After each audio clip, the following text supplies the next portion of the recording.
All right, problem number 25, solve for y. Here we go.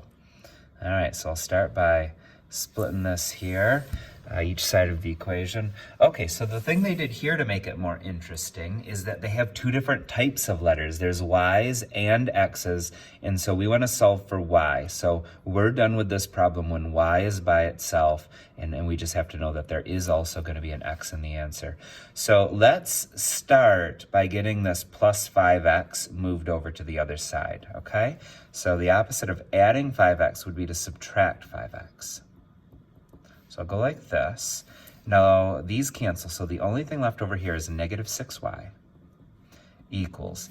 Now, when we write these down, we have to note that 30 and negative 5x, these are not like terms. So the negative 5 has an x attached to it, but the 30 does not have an x attached to it.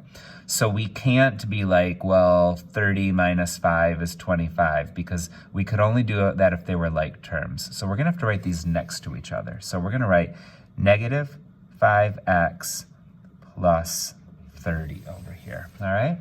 Okay, so now to get y by itself, the only thing we have to do left is we need to get this negative 6 moved over here. So this is negative 6 times y, and the opposite of timesing is dividing. So I'll go divided by negative 6, and then you just do that to each individual thing over here. So this gets divided by negative 6, and this gets divided by negative 6.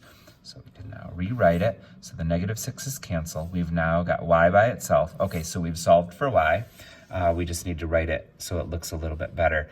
A negative divided by a negative is a positive. So these two will just go away, and that's going to turn positive. So it's going to be 5/6 x. So 5/6 x. Okay, and now here we've got 30 divided by negative 6. That's negative 5. So minus 5. And we have now solved for y. We got it by itself. Awesome.